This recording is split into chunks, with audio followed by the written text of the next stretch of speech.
Bonjour à toutes et à tous et bienvenue dans ce nouvel épisode de votre podcast Entre savoir et être, le rendez-vous des formateurs, coachs et passionnés de développement personnel. Aujourd'hui, un sujet fondamental, les émotions. Elles nous traversent, nous bouleversent, nous guident et parfois sans que l'on s'en rende compte. Le thème du jour, ce sera gérer les émotions en formation. Pourquoi est-ce que c'est si difficile de vivre pleinement ces émotions? Pourquoi certains les fuient, d'autres les amplifient et surtout, comment les intégrer de façon saine et durable? Quand vous êtes face à un groupe, en ligne ou en salle et soudain, vous ressentez de la colère, de la peur, de la gêne, du découragement, voire même de la joie intense, qu'est-ce qu'on en fait? Dans cet épisode, on va explorer 5 émotions clés. La peur, la colère, la tristesse, la joie, la honte. Cela vous rappelle peut-être un dessin animé de Disney, vice-versa, que les enfants et même les très grands ont énormément apprécié pour comprendre comment elles fonctionnent ensemble. C'est de comprendre ce qui se passe dans notre cerveau et notre corps et surtout, comment les intégrer pour en faire une force. Je suis Lauriane Karadjinov, formatrice, coach et fondatrice de One Change Coaching et Éducation. Première partie, pour comprendre ce que sont les émotions, déjà, on va se poser une première question, c'est pourquoi ressentons-nous des émotions? Une émotion, c'est une réaction physiologique et psychologique à un événement ou à une pensée, comme je vous le disais, peur, colère, joie, tristesse. Et elles sont toute une fonction. Un rappel essentiel, les émotions ne sont ni bonnes ni mauvaises, elles sont, tout simplement. Elles nous informent. La peur nous signale un danger, la colère, une injustice, la joie, une satisfaction, la tristesse, une perte. Les émotions naissent dans le système limbique du cerveau, notamment l'amygdale, en réponse à une perception de changement ou de menace. Le corps réagit avant même que la pensée consciente arrive, donc tension musculaire, avec des rythmes cardiaques forts et une respiration avec des palpitations importantes. L'émotion est un signal biologique qui prépare le corps à agir, donc ça va être la fuite, ça va être se défendre, ça va être créer du lien, ça va être pleurer. Mais ce qui pose problème, c'est surtout ce qu'on en fait. On va avoir tendance soit à les réprimer, soit à les juger, ou même à les laisser prendre toute la place. Petit exemple en formation, un formateur peut ressentir du stress avant une intervention, et c'est tout à fait normal. Mais s'il ne reconnaît pas cette peur, si il ne cherche pas à la nommer, ou tout du moins à l'accepter, eh bien elle peut saboter sa prestation. Donc à l'inverse, s'il l'écoute, il peut mieux se préparer, respirer et se recentrer sur l'essentiel de sa journée. En formation, certaines émotions peuvent être perçues comme menaçantes ou touchantes. Ça va engendrer des comportements, des attitudes, des regards particuliers ou peut-être même gênants, une parole, voire même du silence. Voici les 5 émotions phares que l'on ressent et comment les accueillir. Dans un premier temps, nous avons la peur. Alors, pourquoi est-ce qu'on a peur? Déjà, l'amygdale va capter un danger. Ça va créer une activation du système nerveux et on va avoir la sensation d'accélération du cœur, des sueurs ou des tensions. Et le cerveau, qu'est-ce qu'il interprète? Il se dit « tu n'es pas prêt, tu vas échouer ». Donc la peur, c'est une émotion essentielle. Elle nous protège face à un danger réel, comme une chute ou un accident ou une agression. Et ce type d'expérience laisse une trace dans notre mémoire et le corps déclenche automatiquement une alerte lorsqu'une situation similaire survient. Le problème, c'est que même ce mécanisme s'active aussi dans des contextes qui ne sont pas menaçants, par exemple lors d'une prise de parole ou d'un conflit relationnel. Bien que le danger soit absent, le cerveau réagit comme si c'était réel, générant une peur intense mais totalement disproportionnée car la situation actuelle n'a plus rien à voir avec l'événement initial. Donc la peur, c'est une conséquence d'un manque de sécurité avec des mémoires, des expériences difficiles et la cause de nombreux comportements qui nous desservent au quotidien. Le signal du cerveau, c'est fuis cette chose, elle est plus forte que toi, ou c'est trop dangereux.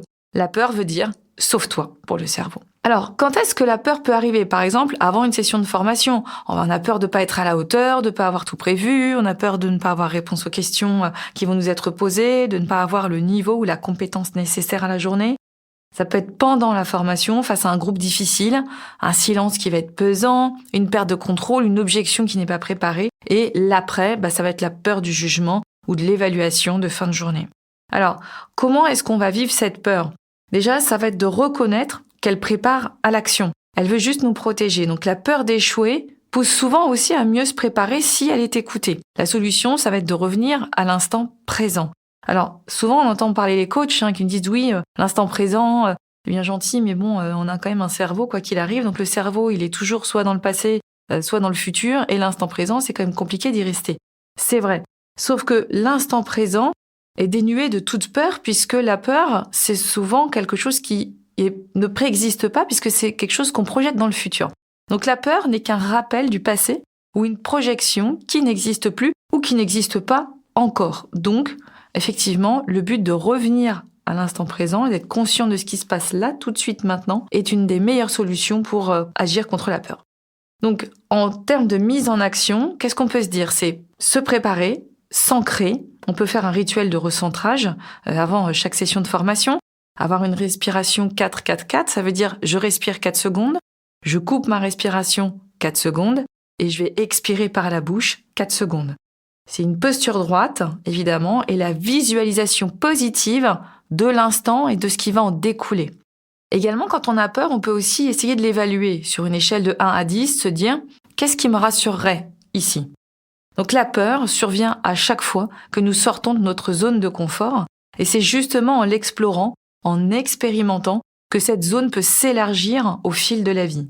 Même si nous faisons des erreurs, c'est en osant agir que nous progressons. Un bon réflexe consiste à imaginer le pire scénario possible et constater qu'il est extrêmement improbable, car au fond, la confiance en soi ne va pas naître de la théorie, mais surtout de l'expérience répétée. La colère. Pourquoi? Pourquoi on a de la colère? Dans un premier temps, déjà, la colère, c'est le signal d'un besoin ou d'une valeur qui est bafouée. Donc c'est la justice, le respect ou une reconnaissance qui n'est pas totalement vue en face ou tout du moins expérimentée. Donc c'est la libération d'adrénaline.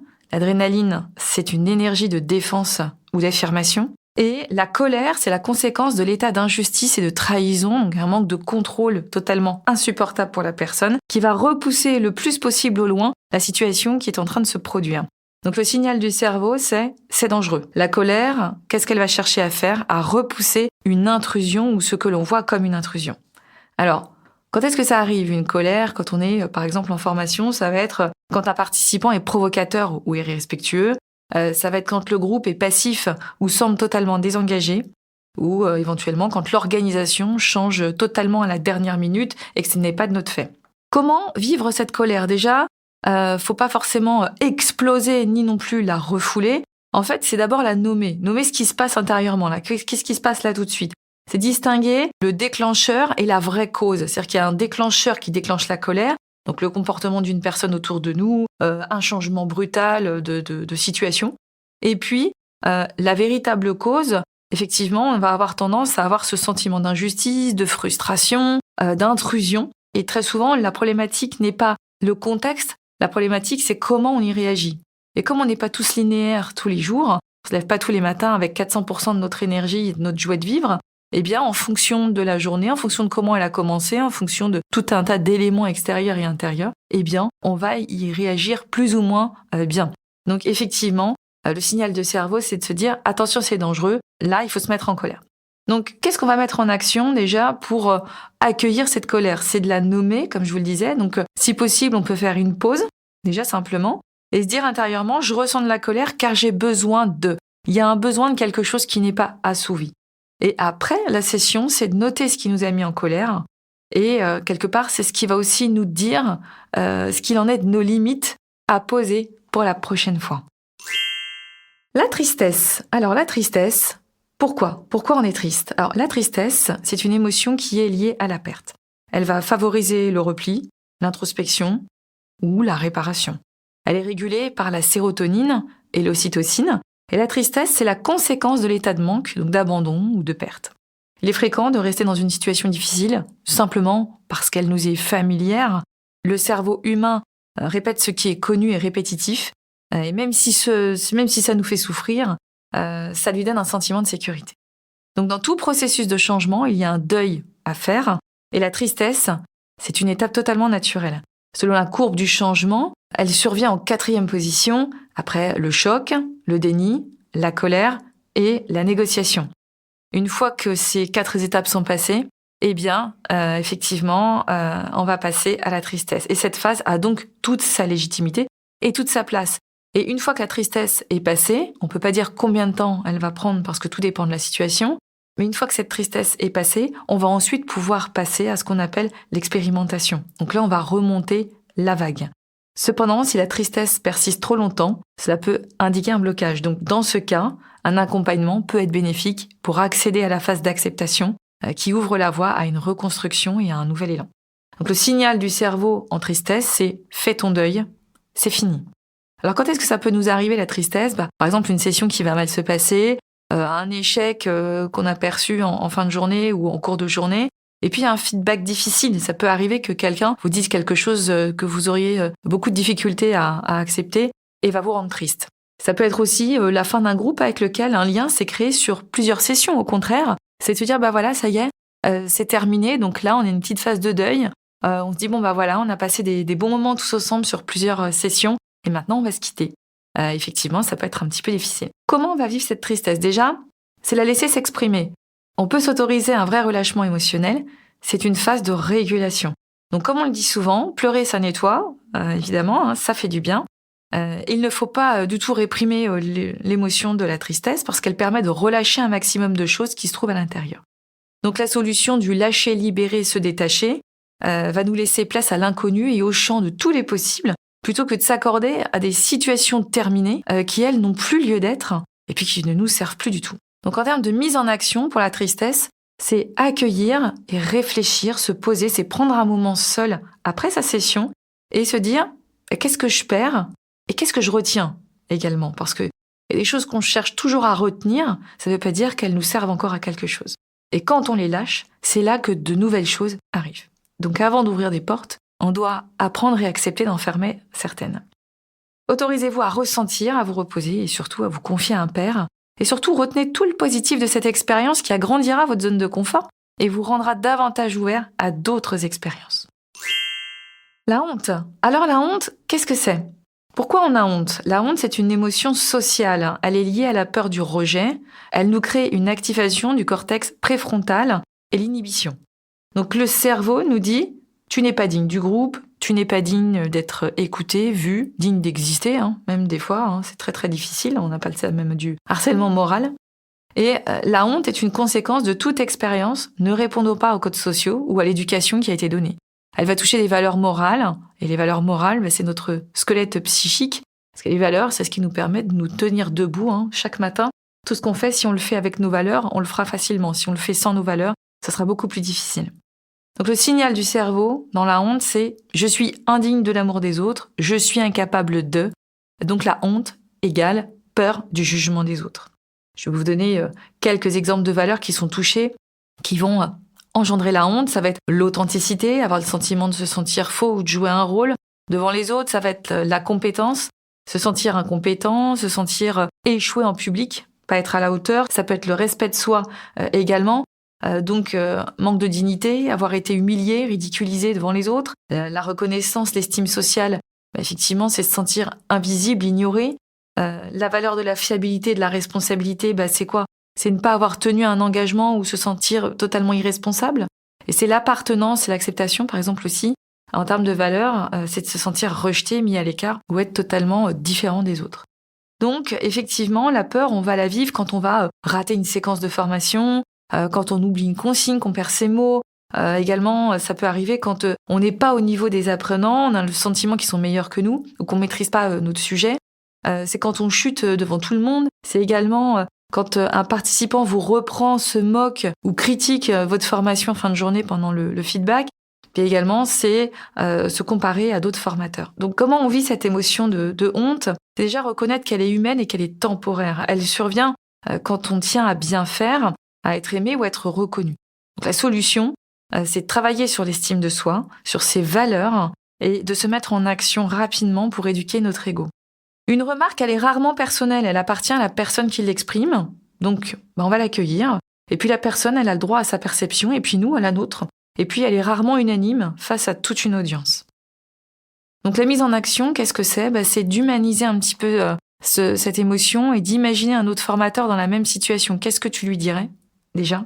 Et puis, c'est d'émettre une espèce de mini autocompassion. Ok, c'était imparfait. Ok, j'ai pas tout fait à 400% merveilleusement bien, mais c'était moi, c'était authentique, et c'est ok. En tout dernier, nous avons la joie. Et oui, la joie. Alors, la joie, déjà, elle se caractérise par la libération de dopamine et d'endorphine. Donc, ça va donner de l'énergie, du lien et de la motivation. La joie, c'est le signal d'un alignement et d'un accomplissement. La joie, c'est l'état naturel de l'être. Nos actions mènent systématiquement à trouver ou retrouver la joie au milieu des différentes émotions que je vous ai précitées. Donc la joie, c'est la validation des actions en cours. Alors la joie, on la vit comment en formation ? Quand le groupe est super engagé, quand les gens participent beaucoup, quand les gens sont de bonne humeur, qu'ils sont heureux d'être là, quand une séance fonctionne bien, une séquence qu'on a préparée, et puis peut-être qu'on n'avait jamais faite jusque-là, qu'on a testé, elle fonctionne, donc on a de la joie parce qu'on se dit waouh, ça a bien marché, ça a réussi. Quand un participant a un déclic suite à une prise de conscience, par exemple. Alors comment on va la vivre ? On va pas la minimiser, on va la savourer, la célébrer, la partager, et on va nourrir la motivation sur le long terme. En termes de mise en action, c'est ancrer au maximum votre joie, puis la transmettre. À chaque fin de séance réussie, notez un élément clé de joie et partagez-le à quelqu'un ou un carnet de bord, par exemple. De temps en temps, relire un carnet de bord avec une sorte d'album d'énergie qui vous permet de vous remettre d'aplomb lorsqu'il y a des périodes plus compliquées, ça fait du bien pour les jours plus gris. En seconde partie, pourquoi avons-nous tant de mal à intégrer les émotions ? Donc, beaucoup d'entre nous avons grandi avec des phrases comme « arrête de pleurer »,« t'es un faible »,« tu n'as pas le droit d'être en colère »,« sois fort ». Alors, le résultat, c'est que nous avons plus appris à refouler nos émotions plutôt qu'à les accueillir. Et dans le monde professionnel, notamment en formation ou en coaching, il existe une pression implicite à maîtriser les émotions, à paraître toujours aligné, serein, compétent. Mais maîtriser, ça ne veut pas dire réprimer. Alors, intégrer nos émotions, c'est déjà les reconnaître, les accueillir, les comprendre et puis les transformer. J'ai une citation que j'aime beaucoup de Carl Jung qui est « Ce à quoi on résiste persiste et ce que l'on embrasse s'efface ». Je vous invite à y réfléchir quelques instants. Alors, les 3 étapes concrètes pour intégrer nos émotions. Déjà, voici une méthode simple, applicable par tous, à titre personnel ou par exemple avec vos clients déjà.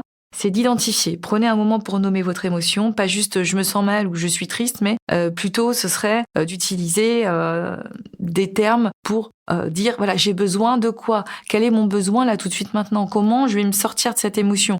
Quand on est en colère, par exemple, ce qui est intéressant, c'est d'écrire.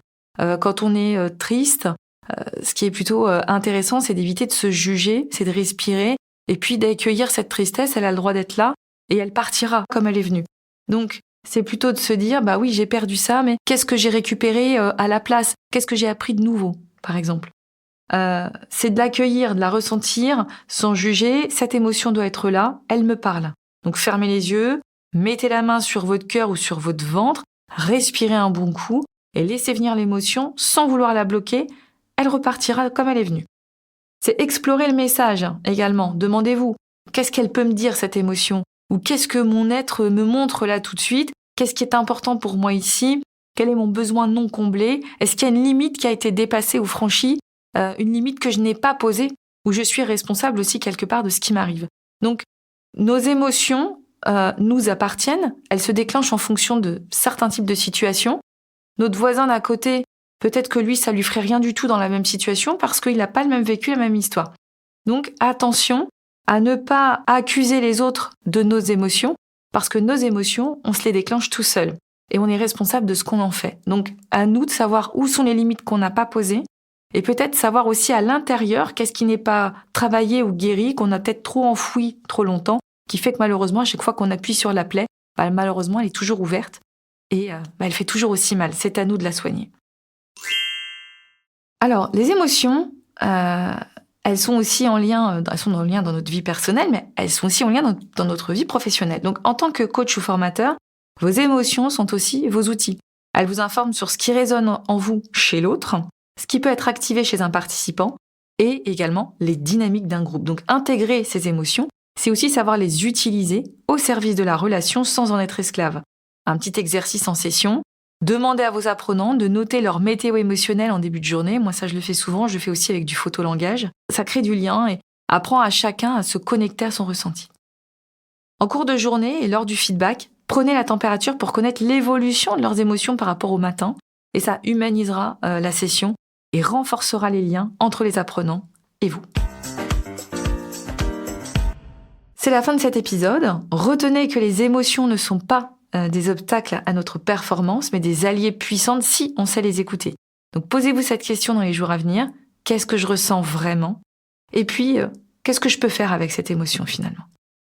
Si vous avez envie de partager vos prises de conscience, vos reformulations, vos expériences, je serais ravie d'échanger avec vous sur Instagram ou sur ma page One Change Coaching ou sur LinkedIn. Et si ce podcast vous a aidé dans votre posture ou vos animations, pensez à vous abonner ou à laisser une note. C'est toujours un vrai coup de pouce pour le faire connaître.